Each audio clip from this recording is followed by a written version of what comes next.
안녕하세요. 저는 이제 결혼 생활을 이어간 지 10개월이 넘은 30대 후반이 된 여자입니다. 아직 짧은 결혼 생활 기간을 보냈지만 결혼 전 남편과 꽤 오랜 시간 연애를 했었는데요. 오늘 제가 들려드릴 이야기는 남편과 제가 결혼하기 전에 겪었던 아주 무서운 이야기입니다. 사연을 들어주시는 청취자 여러분들께선 혹시 세상에서 어떤 것들이 가장 무서우신가요? 귀신? 맹독을 가진 파충류? 아니면 육식동물? 저는 사람입니다. 세상에서 사람만큼 사람에게 해를 끼치는 것도 없고 나쁜 생각을 하거나 나쁜 계획을 짜는 것들도 별로 없지 않겠습니까?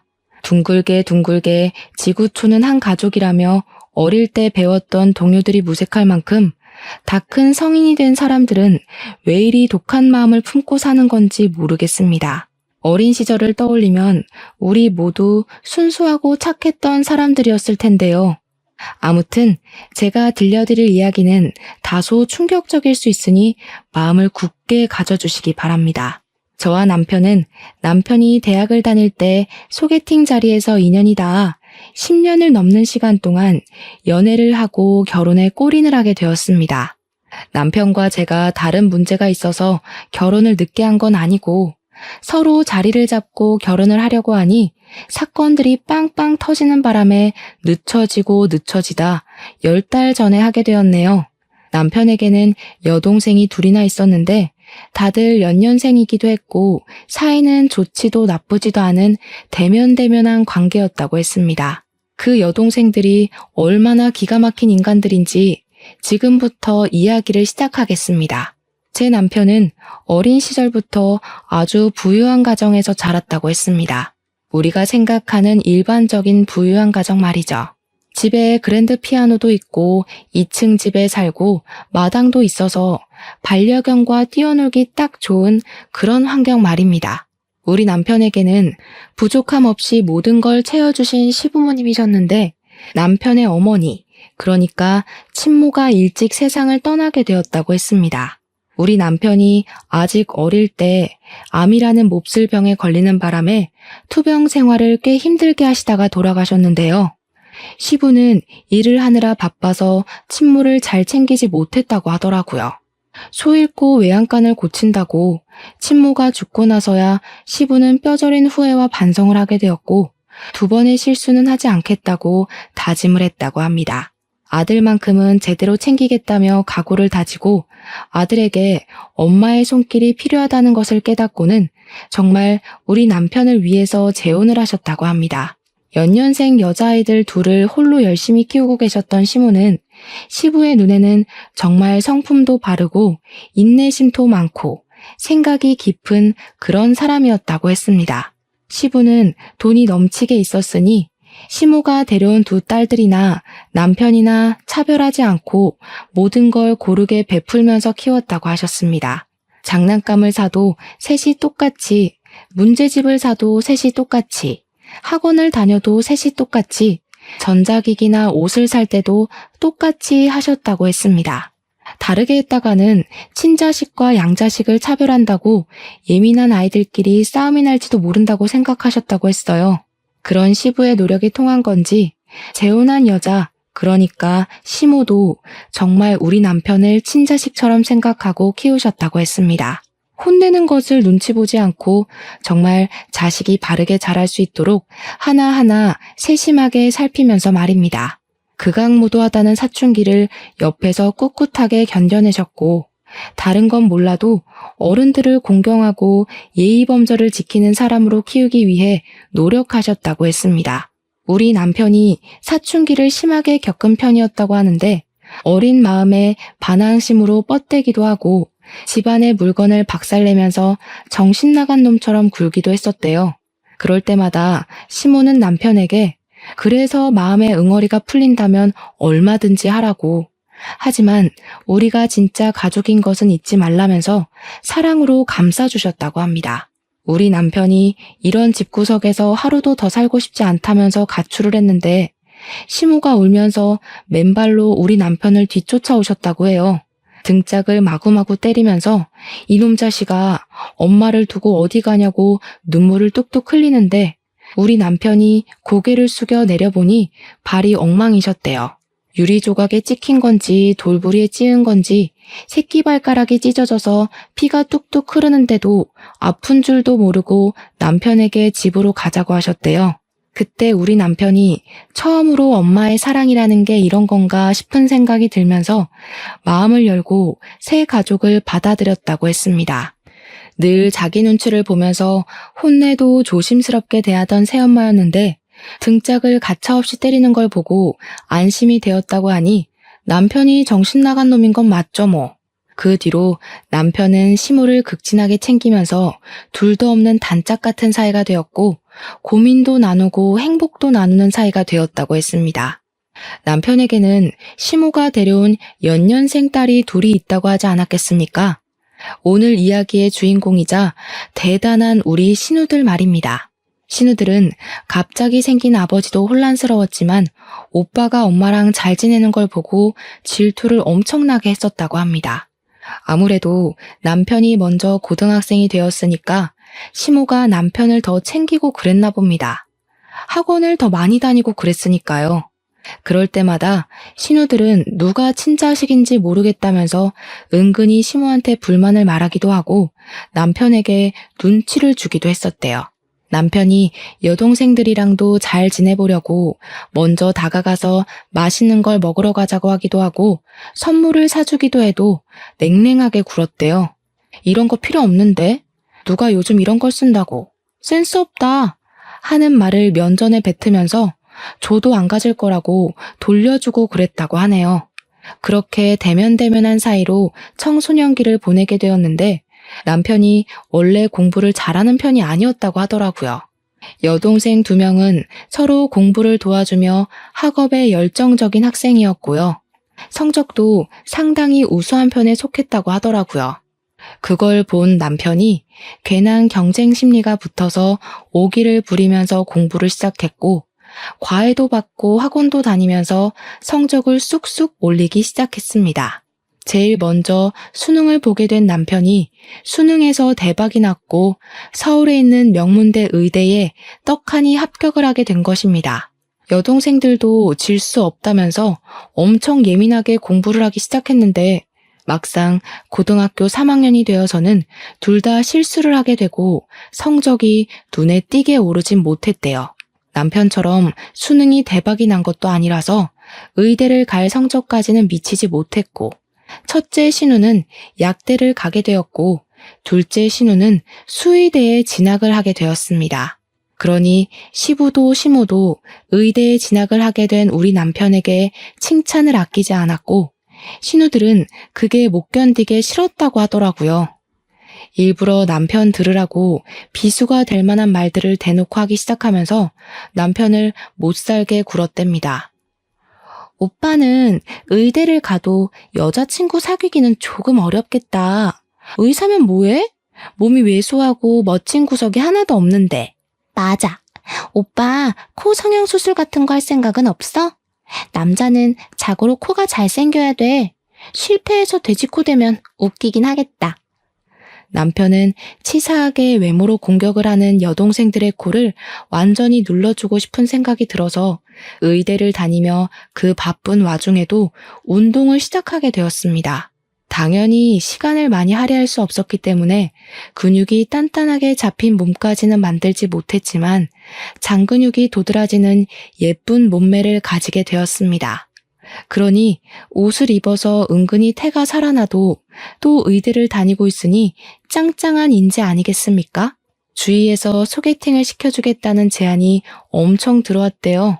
남편은 그 뒤로 간간히 소개팅도 하고 여자친구도 사귀면서 행복한 대학 생활을 하고 있었는데 그게 신우들의 심기를 또 거스른 거지요. 배알이 꼬인 신우들이 요즘 누가 그런 소심한 근육을 가진 사람을 좋아하냐면서 운동선수들이랑 비교를 해가며 남편에게 빈정거렸대요. 여동생들이 대놓고 시비를 걸고 못살게 구니 시모는 남편에게 더 미안한 마음이 들었고 티가 나게 남편을 챙겨주며 잘해주게 된 거죠. 신우들은 엄마는 자기 마음을 모른다면서 반항하기 시작하고 집안은 악순환이 돌고 돌았다고 했습니다. 그러던 어느 날 군대도 다녀오고 의대 졸업을 앞두게 된 남편과 제가 소개팅을 하게 되었습니다. 저는 평범한 가정에서 자란 편이라고 말을 하고 다니지만 형사인 아버지를 따라서 경찰이 되는 게 꿈이었던 여자였습니다. 피나는 노력 끝에 경찰대학에 진학을 하게 되었고 저도 어디 가서 빠지는 환경은 아니었기 때문에 건너 소개로 남편을 만나게 되었던 것입니다. 소개팅 자리에서 만난 남편은 무척이나 자상한 편이었고 무엇보다 여자의 기분을 빠르게 알아채는 사람이었습니다. 한눈에 반할 정도로 잘생긴 얼굴은 아니었지만 어디 데리고 다니기 쪽팔린 얼굴은 아니었고 평범한 외형을 가지고 있었습니다. 제가 외모를 그렇게 따지는 편은 아니었거든요. 제 취미가 영화 감상이었는데 남편도 틈이 나면 영화를 꼭 보러 다니더라고요. 서로 관심사나 취미 같은 게 잘 맞는 편이라 연애를 시작하게 되었는데 그때가 남편이 의사고시를 봐야 하는 시기와 딱 맞물렸습니다.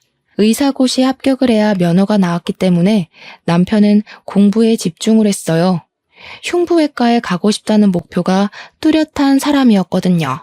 자신의 손으로 많은 사람들을 살리는 의사가 되고 싶다는 꿈이 있었기에 저는 공부하는 남편을 방해하지 않으며 응원을 하고 지지하고 있었습니다. 그때 저는 경찰대를 졸업하고 전술 지휘 과정을 이수하고 보직 근무를 막 시작할 시기였습니다. 그래서 저도 새로운 환경에 적응을 해야 하는 시점이라 무척이나 바쁘게 하루를 보내고 있었는데 남편 집이 마당이 딸린 집이었다고 하지 않았겠습니까? 남편에게는 청소년기 시절부터 키웠던 아주 오래된 반려견이 한 마리 있었는데 자식들이 전부 바쁘니까 시모가 맡아서 키우고 있었던 반려견이었습니다. 정말 똑똑하고 사람을 좋아하고 말도 잘 듣는 반려견이라서 저도 몇 번 본 적이 있었는데 정이 가는 그런 놈이었습니다. 남편이 10년을 키운 반려견이라 그런지 몸에 좋다는 사료부터 시작해서 미용도 꼼꼼하게 해주며 키우고 있었습니다. 나이가 있는 것 치고는 잘 뛰어놀고 건강도 괜찮아서 오래오래 함께 살 것이라고 생각했던 반려견이었습니다. 둘째 신우가 수의대에 진학을 하게 되면서 반려견의 건강도 잘 챙기게 되니 사실 걱정할 게 전혀 없는 상태이기도 했습니다. 남편이 의사고시를 볼 시점에 이미 둘째 신우는 수의사로 동물병원에 취직을 해서 일을 하면서 돈을 벌고 있었습니다. 남편은 반려견의 건강검진을 받기 위해서 둘째 신우가 일을 하는 동물병원으로 가게 되었는데 이것저것 둘째 신우가 검사를 하더니 심각한 표정을 짓더랍니다. 반려견에서 심장 사상충이 발견이 되었다면서 이미 꽤 진행이 된 상태였다고 오래 살기는 힘들 것 같다면서 마음의 준비를 했다는 겁니다. 그러기엔 아픈 기색이 전혀 없었던 터라 남편은 무척이나 멘탈이 흔들리게 되었고 둘째 신우에게 어떻게 치료를 하면 되냐고 물어보았대요. 일단 심장 사상충 약을 쓰긴 써야 하는데 이미 진행이 많이 되어서 어찌 될지는 모르겠다고 매일 약을 먹이라고 치료제를 처방해줬다고 합니다. 그런데 정말 아픈 게 맞았는지 약을 쓰는데도 점점 기력을 잃어가던 반려견이 글쎄 동물병원에 입원을 하게 되었습니다.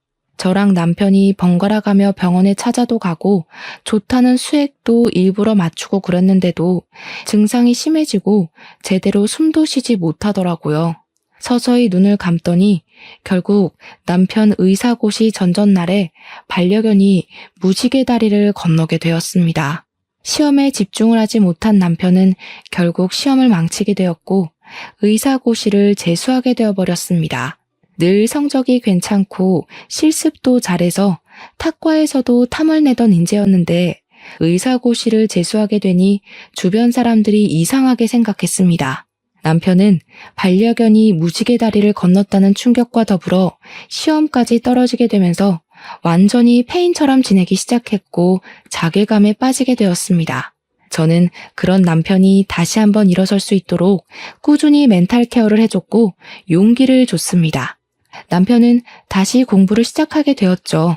하지만 남편의 가슴 한편에는 늘 그 반려견이 함께 있었습니다. 신우들이 같이 살기 시작한 이후에 데리고 왔던 반려견이었으니까 신우들도 10년 이상을 같이 살았던 반려견이었는데요.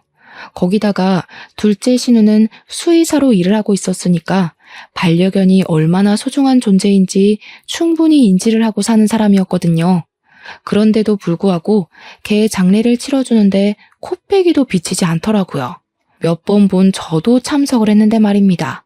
첫째 신우는 바빠 죽겠는데 굳이 그런 것까지 해가면서 유난스럽게 굴어야 하냐고 시모에게 자기는 부르지 말라고 했다는 거예요, 글쎄. 반려견에게 가장 큰 애정을 쏟아부었던 시모와 남편만 눈을 꼭 감고 미동도 없이 누워있는 반려견을 화장하면서 엉엉 울더라고요. 물론 저도 눈물이 찔끔 나오긴 했습니다. 그 맛없는 약을 먹고 병원에 입원해 치료를 받으면서도 한 번을 짖지 않던 순한 멍멍이였거든요. 저도 몇 번 안 봤지만 눈물이 찔끔 날 정도로 마음이 아팠는데 신우들은 어찌 그리 차갑게 대할 수 있는지 진짜 사이코패스가 따로 없다고 생각했습니다.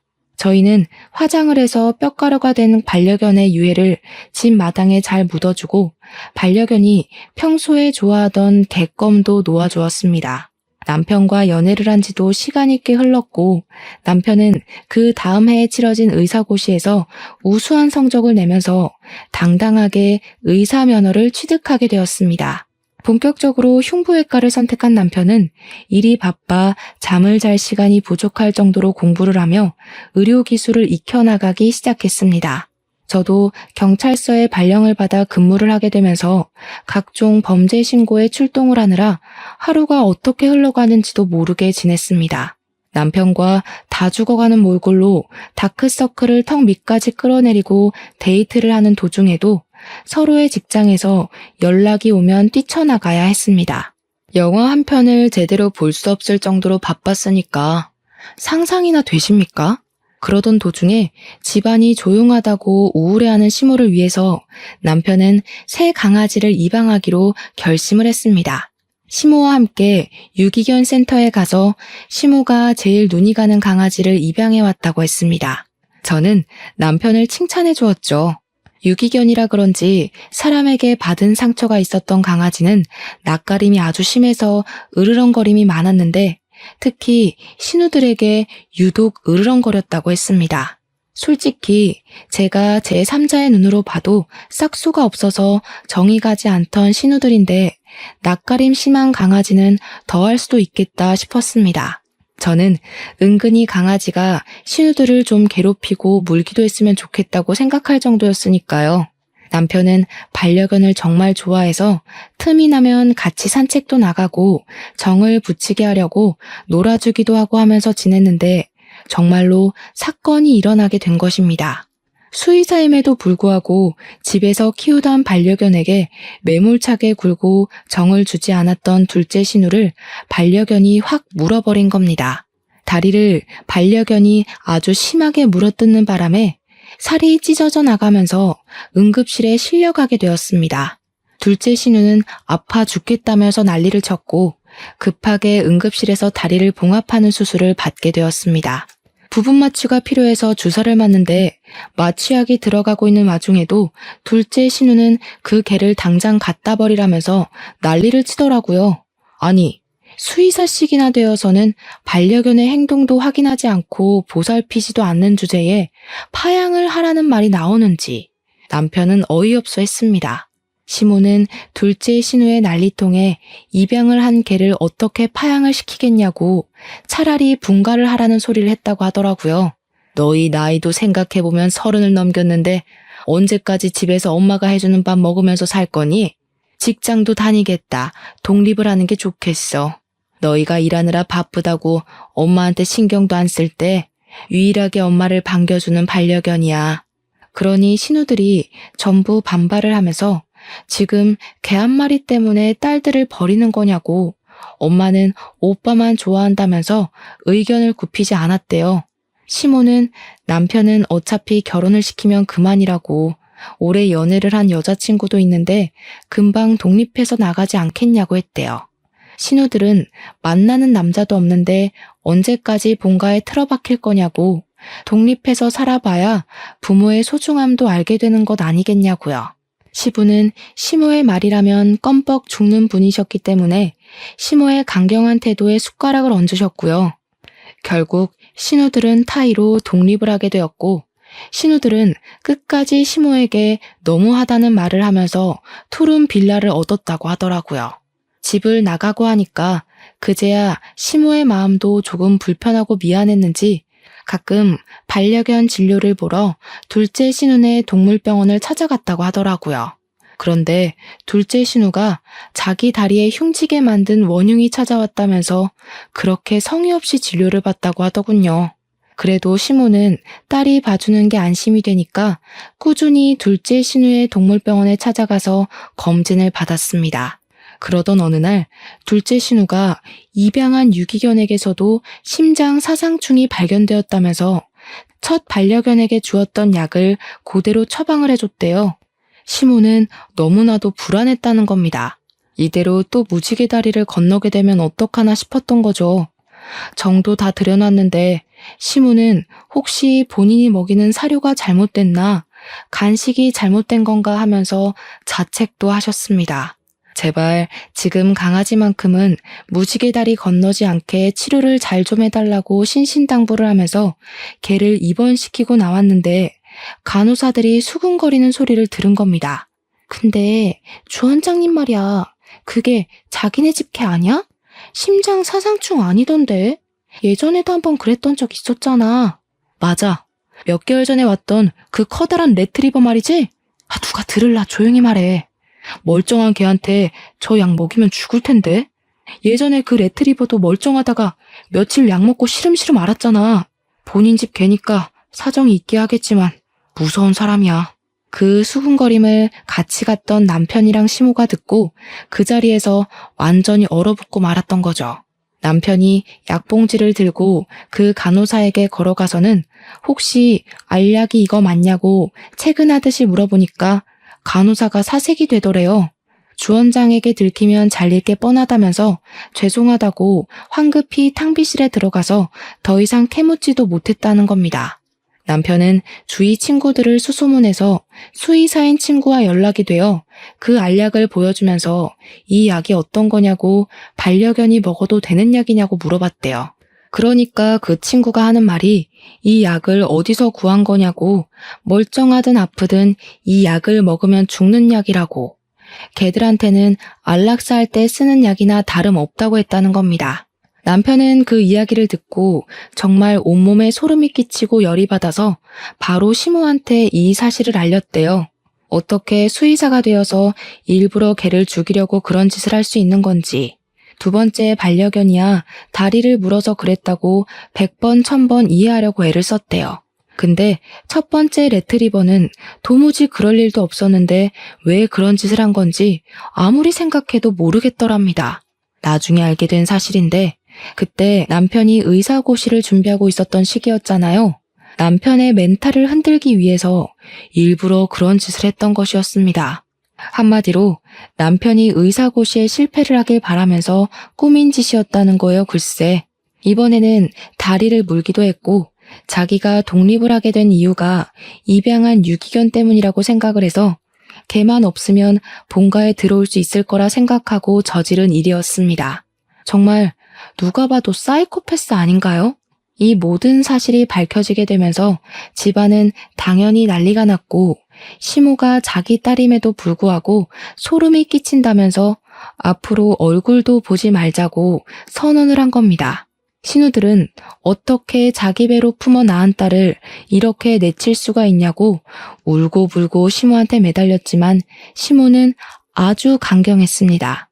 선을 넘어도 너무 심하게 넘은 행동이다 보니까 시부도 당연히 두 딸들의 편을 들어주지 않았고 남편은 신우들을 향해 욕설을 뱉었죠. 이런 애매한 상황에서 저랑 남편의 나이가 홍기를 넘어서기도 했고 결혼을 해야 할 것 같은 느낌이 강하게 들기도 했습니다. 정말 오랜 시간 연애를 해왔기도 했고 보통 의사나 경찰이나 일찌감치 가정을 꾸리는 경우가 많은데 저희는 역순으로 가고 있었으니까요. 양가에서도 연애를 하는 걸 알고 있었고 서로 부모님도 다 만나 뵙고 자주 연락도 하고 지냈으니까 슬슬 결혼 준비를 하자고 했습니다. 결혼 이야기가 나오자마자 어떻게 알았는지 신우들이 저한테 들러붙어서 가족끼리 서로 얼굴 붉히고 살면 불편하지 않겠냐고 화목한 가정을 꿈꾸지 않냐고 하더라고요. 저한테 자기들이 시부모랑 화해할 수 있도록 화해의 장을 만들어 보라고 당당하게 요구를 하더라고요. 아니, 그런 짓을 해놓고 뻔뻔하게 구는 게 웃기잖아요. 저는 글쎄 그게 제 마음대로 되겠냐고 하면서 신우들을 피했습니다. 하루는 제가 신우들의 등살에 떠밀려서 화해의 장을 만들어 보겠다고 시모한테 제가 아가씨들 반찬을 좀 전달해 주겠다고 했습니다. 시모도 본인 딸이다 보니까 걱정이 좀 됐는지 아직 결혼도 하기 전인데 이런 심부름을 시켜서 미안하다고 반찬들을 주시더라고요. 그래서 제가 그걸 들고 아가씨네 집에 갔더니 첫째 신우가 집에 있더라고요. 문을 열어주더라고요. 제가 알기론 독립한 투룸 빌라는 시부가 해준 걸로 알고 있었습니다. 결혼을 하면 저희 신혼집도 시부가 해주신다고 했었거든요. 근데 거실에 각종 명품이 죄다 널려있는 게 아니겠어요? 방이 2개뿐이라서 물건 둘 곳이 없다고 거실에 늘어놨더라고요. 진짜 무슨 명품관에 온 줄 알았을 정도로 가방에 옷에 시계에 난리도 아니더라고요. 정말 여자라면 누구라도 눈이 돌아갈 것 같은 브랜드의 물건들이 거실에 쫙 펼쳐져 있었습니다. 제가 입을 떡 벌리고 구경을 하니까 저한테 여자라서 그런지 명품 좋아하는 건 똑같다고 하면서 이건 얼마고 이건 한정판이고 난리가 났더라고요. 근데 제가 알기로는 첫째 신우도 그렇고 둘째 신우도 그렇고 저렇게 사치를 즐길 정도로 벌이가 좋은 건 아닌 것으로 알고 있었습니다. 둘째 신우가 일하는 동물병원은 본인 병원이 아니라 페이닥터로 일을 하고 있었던 것이고 첫째 신우도 약사이긴 하지만 일을 그만둔 상태였거든요.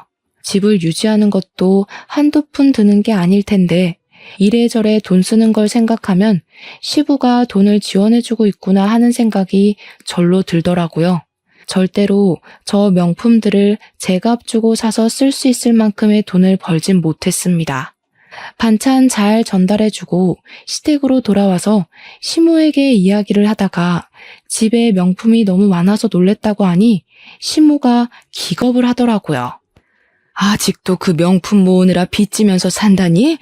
그 정신 나간 계집애들 같으니라고. 도대체 어쩌다 저렇게 컸는지 내가 속이 상해 죽겠어. 시모의 이야기를 들어보니까 예전부터 신우들의 사치벽이 장난 아니었다고 하더라고요. 그래서 빚을 갚아준 적도 여러 번 있었고 시부가 마지막으로 빚을 갚아줄 때 용돈도 다 끊었고 지금도 용돈 한 푼 안 준다고 했습니다. 돈을 주면 명품을 사느라고 돈을 다 써서 밑 빠진 독에 물 붓는 거나 다름없다고 하는데 저는 뭐 할 말이 없어서 입을 꾹 다물었죠. 그럼 그 명품들은 다 어디서 얻어온 걸까 싶어서 궁금하긴 했습니다. 아무튼 저랑 남편의 결혼 준비는 착착 이루어지게 되었고 상견례를 하게 됐는데 시부모의 요청으로 일부러 신우들은 부르지 않고 진행을 했습니다. 하지만 신우들이 그걸 또 어찌 알았는지 저를 불러다가 어떻게 자기들을 빼고 상견례를 할 수 있냐며 핀잔을 주더라고요. 본론은 그게 아니었는지 한참을 구시렁하다가 자기들은 예단으로 뭐 해줄 거냐고 이번에 새로 나온 신상백을 사달라고 하더라고요. 어떤 모델인가 하고 보니까 무려 800만 원짜리 가방을 2개나 해달라는 게 아니겠습니까? 제가 정신 나갔겠습니까? 신우들, 공무원 월급이라는 게 뻔하지 않나요?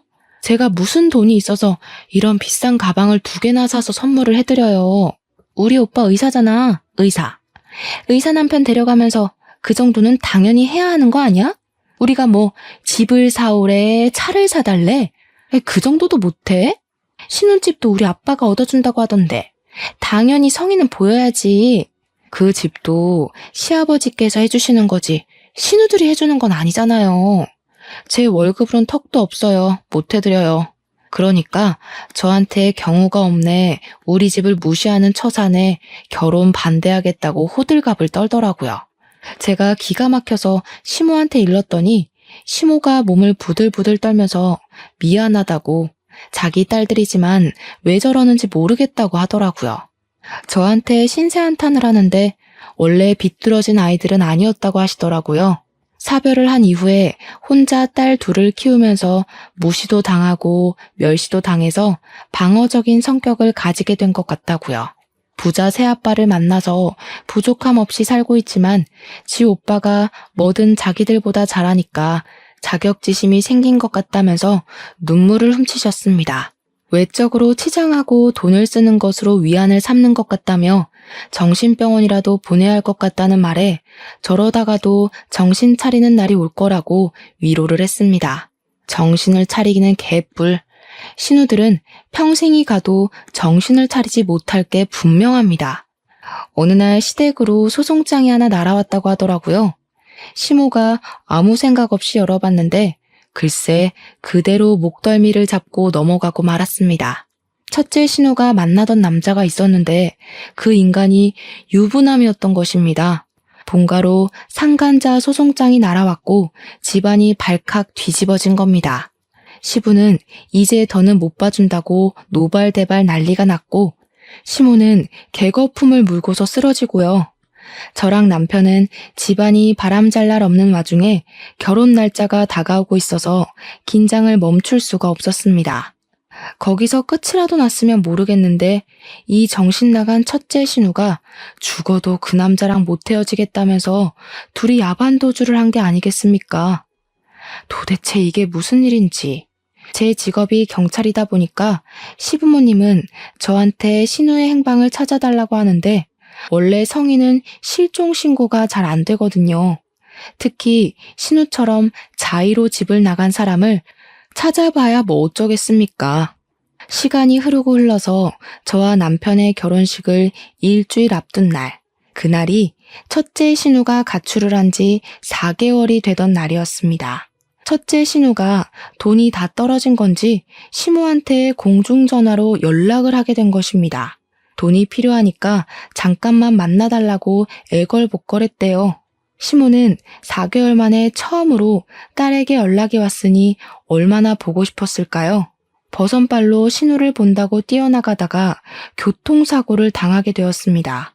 야밤에 주의도 살피지 않고 냅다 첫째 신우를 만난다고 나가다가 음주운전 차량에 치이게 되었고 현장에서 손 쓸 사이도 없이 눈을 감으셨습니다. 시모가 죽은 마당에 결혼식 날짜에 저희가 어떻게 결혼식을 웃으며 올릴 수 있겠습니까? 그래서 결혼식을 취소하고 미루기로 했습니다. 이미 우리 부부가 같이 살 집이며 혼수는 다 준비가 되어 있었기에 혼인신고만 하고 살자고 이야기를 했는데 남편이 그러더라고요.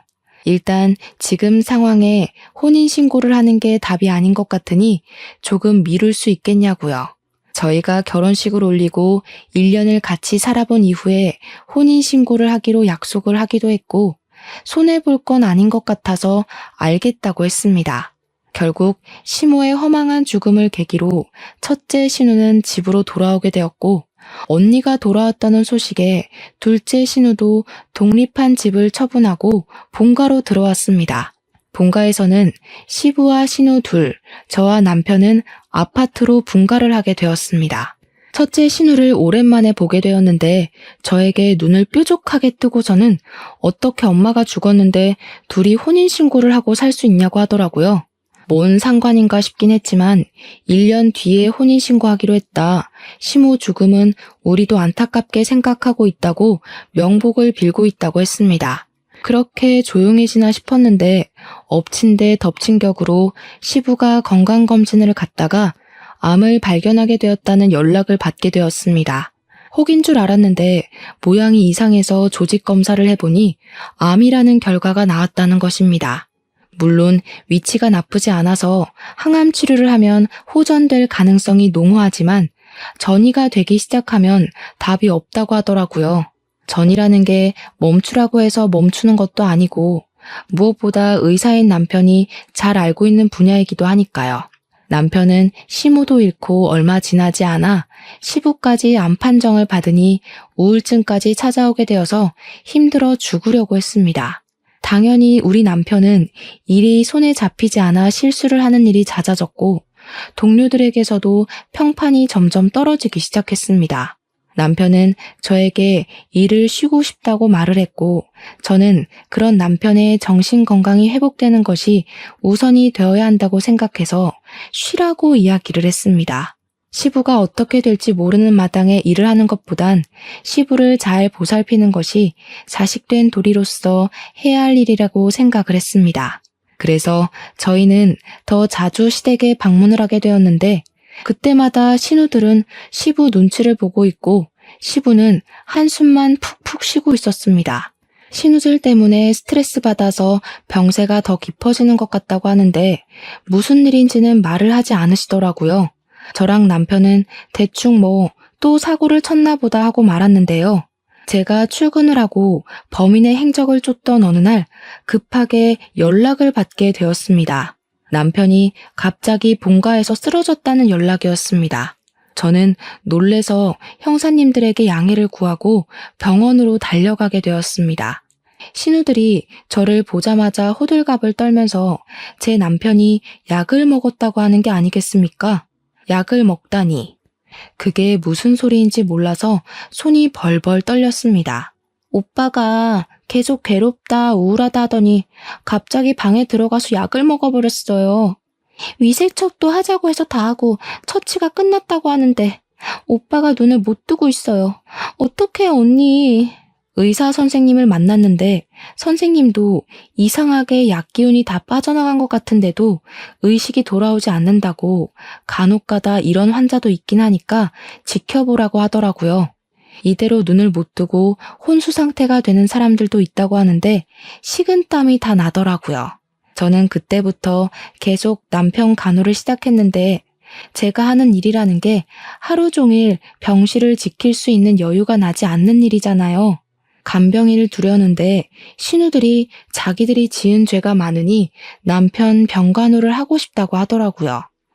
철이라도 든 건지 물론 그 생각은 아주 잠깐이었고요. 시부한테 들었는데 남편이 약을 먹은 날 첫째 신우랑 다투는 소리를 들었다고 하시더라고요. 첫째 신우가 시모 보험금을 홀라당 타먹고서는 그 유부남이랑 노느라 돈을 다 썼다는 거예요. 그걸 남편이 알게 되었고 둘이 한참을 싸웠다고요. 시부가 그래서 요 며칠 계속 한숨만 쉬고 있었고 신우는 눈치를 본 거라고 하더라고요. 그 말을 듣는데 약간 느낌이 쎄했습니다. 우리 남편은 신우의 극진한 간호에도 불구하고 눈을 뜨지 못했고 시부는 저에게 새 삶을 찾으라고 했습니다. 혼인신고도 안 했고 동거만 한 것이니까요. 시부는 항암 치료를 받고 있었지만 점점 쇠약해져 갔고 이제는 둘째 신우까지 일을 그만두고 시부와 남편을 보살폈습니다. 저는 월급의 일부를 신우들에게 송금하며 간병을 부탁했고요. 하루는 일이 조금 애매한 시간에 끝나서 남편의 얼굴을 보러 병실에 들렸습니다. 그런데 간호사들이 모여있는 공간에서 이상한 소리가 들리더라고요. 1102호 환자 조금 이상하지 않아?